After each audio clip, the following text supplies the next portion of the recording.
Господи Исусе Христе, Сине Божий, помилуй меня грешного. I Svetio Duh. Amin. Возлюбени братја и сестри во Христа Господа, евене во денот на сонцето, во неделата, како што ја нарекува светиот Јустин философ, повторно собрани на Евхаристиско собрание на Витлеемската долина, изобразена на светата литургија, на светиот престол Господен, таму каде што Господ ги прима нашите скромни дарови, есенцијални дарови за животот човечки, хлебот, виното и водата, и по молитвите на Црквата Божја, со благодата на Духот Свет и со благодата на свештенството, и со присуството и амин на целиот верен народ, тие се примаат во небесниот жртвеник, а Бог како дар ни го испратја тоа, што примајки ги преобразува ги, прави свој тело и крв. Даровите кои што беа обични, леп, вино и вода, кога ќе ја кажеме молитвата, направи го овој леп честно тело на Твојот Христос, а што е во оваа чаша честна крв на Твојот Христос, Бог, примајки ги даровите за сите и за се, ја излива својата благодат и тие постануваат не привидни, туку вистински суштествени тело и крв на Господа Исуса Христа, кои остануваат за нашите сетила, вино и леп, заради тоа што би било одвратно на сам и неможно на човечката природа да јаде човечко месо и крв. И токму затоа треба на света литургија да доаѓаме што почесто, бидејќи собирајќи се на неа го јадеме вистинското тело и крв на самиот Спасител Господ Исус Христос и стануваме едно со Него, како што вели тој во Евангелието. Кој го јаде моето тело и која пие мојата крв, живее во Него и јас сум. Живее во мене и јас сум во Него. На секоја евхаристиско собрание, освен што ги принесуваме даровите, и се получуваме. Денес прочитаното свето неделно Евангелие ни зборува за еден човек кој се мачел со својот син.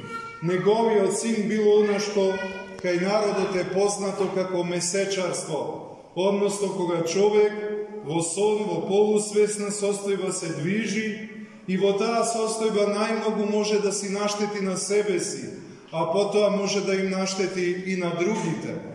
И овој татко имал преголема мака со своето чедо, кое што не било болно од некоја вообичаена органска болест, туку таткото добро ја диагностицира состојбата, кога вели го паќа без пред млад месец. Значи ова момче било демоно обседнато на тој начин што демонот влегувал во него и при млад месец во состојба на сон го станувал и го терал да се движи, па тоа паѓало час во вода, паѓало час во оган и го доведувало во опасност својот живот.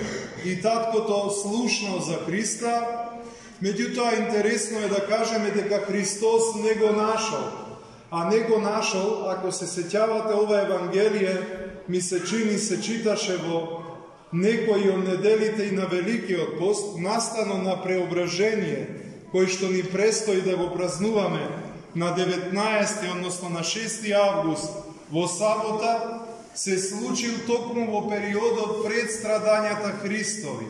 И Христос бил заедно со Петар, Јаков и Јован на гората на преображението, на Тавор. И тогаш во тој момент овој очаен татко доаѓа и при неговите ученици и ги моли нив да го исцелат. Ги моли нив да го исцелат неговиот син, ако е можно на некој начин, и да го доведат во нормална состојба. Но тие не успеваат.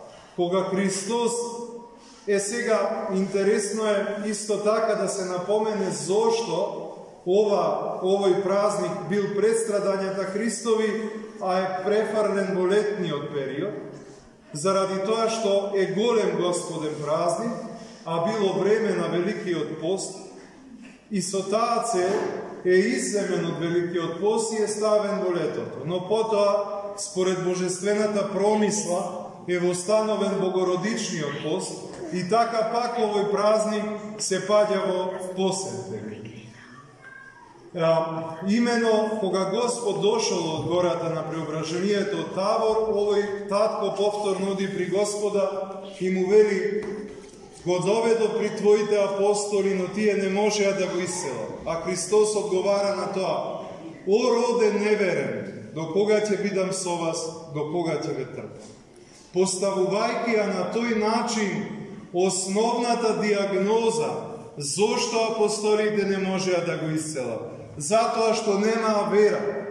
Nema vera, a ne bejani utvrdeni su slegovanjeto na sveti od duh, što se sluči na pedesetnica, a samite po čovečkata slabost, iako živeja so Krista, go gleda Krista i gleda njegovite čuda, sepak tije nema dovoljna vera za so molitva da može da go isela bolni. Iako se obidele, nivni od obid je neuspešen. Togaž Hristos isceluvajci go ovoj mesečar veli da imavte vera koliko sinapovo zrno i da i rečevte na ova planina premesti se i frli se v more, toja će go storeš. I ova navistina nije toliko očigledno očitijeto na sveti od Marko Tračeski, koga kaj nego u pustinata došao nekoj monah koji što žive u blizinata na sveto i koji što mu rekao, a sveti Marko Tračeski go prašava kako je vo svetot, kako živete, da li ima se ušte luđe koji što će i reča na planinata da se premesti i ta da se premesti. Vo isto to vreme, dodeka sveti Marko Tračeski go zboruval ova, planinata počela da se trese, da se niša. A usramen monak odrekao, jaz takvi ne poznavam, nema. I togaž mu rekao sveti Marko Tračeski, za žal nema vo svetodni hристияни.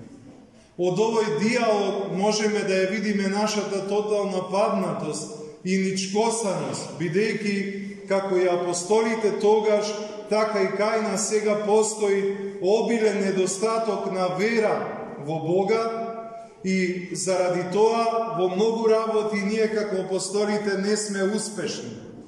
No, iako našata vera ne je dovoljno silna i golema, je mala, lekot za toa Hristos ni go predlaga, a lekote vo soznanijeto i vo smireното priznavanje na svojeto neverije.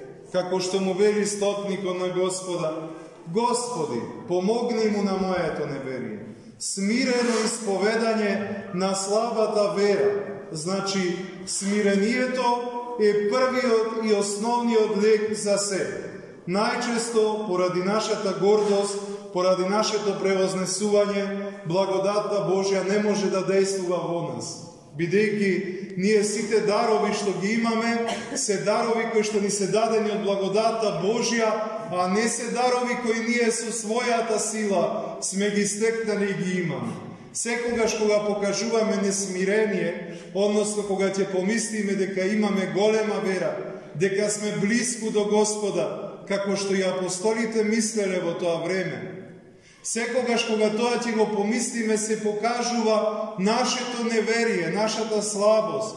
Да се сетиме на апостол Петар, кој рече дека нема да се откаже од Господа, а потоа 3 пати се откаже.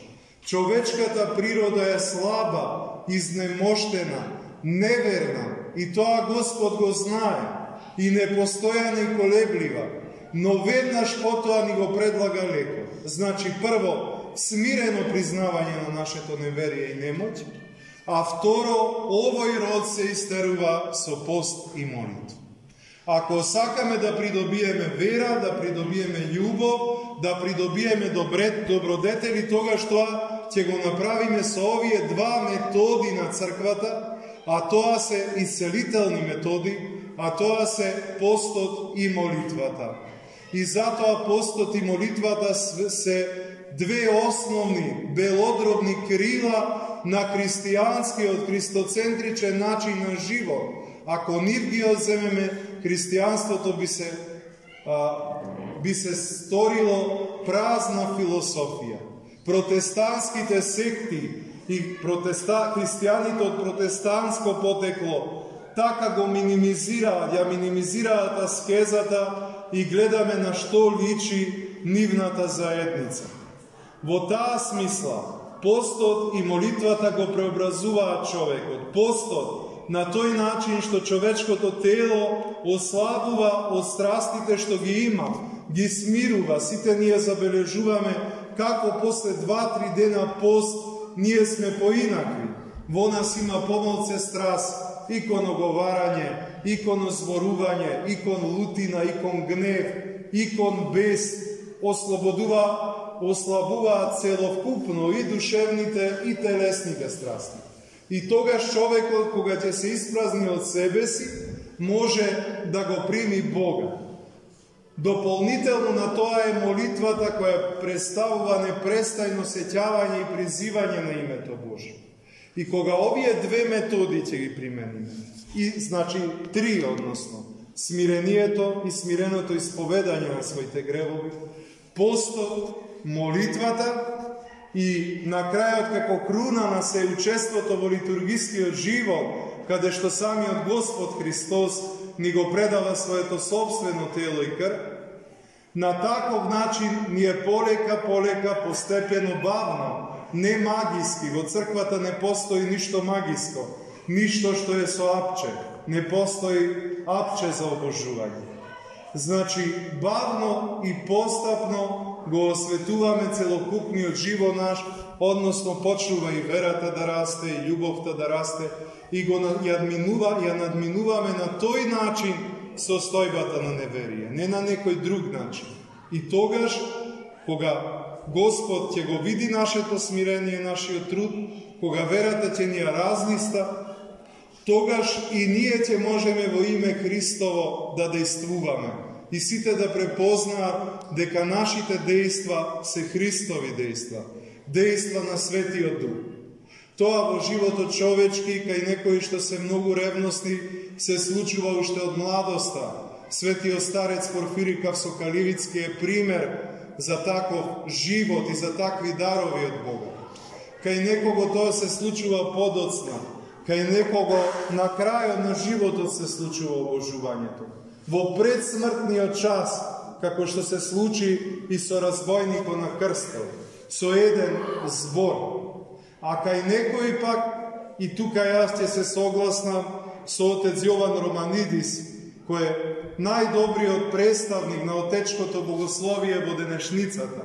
Сите негови книги дишат со отечко богословие. Тој вели и човек што започнал од овде да го чисти срцето на страстите, да се кае, да се исповеда и после смртта, и по границите на физичката смрт, биолошка, тој продолжува да расте кон обожение, по молитвите на Светата Црква и благодарение на неговата определба од овде, а не стигнал да го доврши подвигот на осветување заради својата слабост, својата паднатост, но и не се откажал од тоа. Така да наше овде да почнеме и да останеме и да дадеме максимум сили во подвигот. Се друго е од Господа. Времето на осветување, времето на обожение, времето на разлистување на нашата вера, се е од Господа. Но овие методи да ги запазиме. Смирението, постот, молитвата, исповета и делата на љубовта. Гладен бев и ме најадовте, жеден бев и ме напивте, секој според своите можности и позицијата на која се наоѓа, на која Господ го поставил и според силите. Тоа е се што се бара од нас, а сето друго ќе дојде од Господ. Возлюбени во Христа, живееме во навистина критични времиња. Го поминавме периодот на коронавирусот, но сега ми се чини живееме ни поголеми искушенија, барем за нас, што живееме во црквата, а тие искушенија се црковното единство. Ете од Стефан на сугубата ектенија се помоли за црковното единство, кое што денес е загрозено поради искривување на православното богословие. А православното богословие се искривува тогаш кога се тврди дека првиот меѓу еднаквите по чест, оној кој што треба да собира, да обединува, е еднаков и по власт. Од таа заблуда започнуваа сите заблуди. Од таа заблуда, за жал, западните христијани и римскиот папа отпадна од црквата. Таа е суштинската заблуда, не е филиоквето. Тие уште веднаш би се откажали од филиоквето. Нивната заблуда е заблудата дека папата е безгрешен и е единствен епископ по власт кој ги надвишува сите други епископи. Тие папистички претензии гледаме дека во црквата не се погребани и умрени, туку дека постојат во потенцијал, а тој потенцијал, за жал, во овој век, под влијание на силите на овој свет, тој потенцијал се зајакнува. И благодарение, односно не благодарение, туку за жал, како последица на сето тоа, имаме разединетост литургиска меѓу рускиот патриарх и цариградскиот патриарх. Имаме крвопролевање во Украина, која и текако во својата основа го имат и црковниот проблем со формирањето на паралелна иерархија, која што е неканонска иерархија, па поделеност и структурирање на поместните православни цркви околу едната или другата страна. Сериозно е разнишено единството. Ние се сме среќни и радосни што нашата поместна Македонска православна црква влезе во единство со сите поместни православни цркви. Но влегоме во едно многу метежно време, каде ќе треба да докажеме и покажеме дека навистина ни е до единството и навистина ќе останеме во тоа единство до последната своја воздишка, до последната своја капка крв, бидејќи единството на црквата е незината суштина, не е незин некој додаток. Ние знаеме како живееме 50 години во изолација, во раскол, како чезнееме да богослужиме и да се причестуваме заедно. И еве тоа се случи. И огромна е радоста, огромна е благодата на Духот Свет, која сега во овој момент се излева врз целата наша поместна црква. Но никако да не го забораваме моментот дека времињата се метежни, страшни, загрозувачки по единството на црквата. Може би и допрва Господ ќе бара жртви од нас, со кои ќе го оправдаме сето на што го стекнаме. Тоа не го знаеме, тоа е на промислата Божја. Но имајте ги предвид сите овие работи во нашите лични молитвени правила, да се молиме за единството на црквата Божја. Да се молиме особено за православните браќа во Украина, за многу страдалниот митрополит Онуфри, за многу страдалниот митрополит Павле, кој што е во затвор и со својата вера блеска како верата на древните свети апостоли. Кога ќе го видиме него, вериме дека се уште има надеж и за нас. И се уште има епископи, свештеници, монаси кои што живеат со апостолска вера, со апостолска надеж, и тие се надеж за сите нас, за целата православна црква. Ние со молитва и со цврст став да помогнеме. На друг начин не можеме. И секогаш да се држиме до единството на црквата Божја и никогаш од него да не отстафуваме по ниедна цена. Тоа е нашето. А Господ црквата секогаш ќе ја сочува една. Најлошо што може да се случи од неа да отпаднат, да се отсечат одредени поместни цркви, не дај Боже. Но сепак црквата останува едно. Не бој се мало стадо. Таму каде што се двајца или тројца tamu sum i jaz. Zato da ne se bojime, da se molime, no повторно да се навратам и да на денешното свето Евангелие, да работиме на собствената вера на тој начин што ќе ги зграбиме овие спасителни терапевски методи на црквата. Постот и молитвата, така многу отци ги гледа, како терапевски исцелителни методи, зашто не му треба на Бога нашата молитва, не му треба на Бога нашиот пост, ами тие ни се нам потребни за наше исцеление, за да се остранат пречките за заедница со Бога. И во тој контекст утре го започнуваме Богородичниот пост посветен на Пресветата славна Владичица наша Богородица и секогаш Дева Марија. Таа со своите мајчински молитви најмногу го смилостивува Господа за сиот свет, за сите нас, за сите луѓе. Затоа да испостиме, особено да и се молиме неа, да се застапи пред својот син, за сите нас, за сите луѓе, за сиот многострадален род човечки. Амин.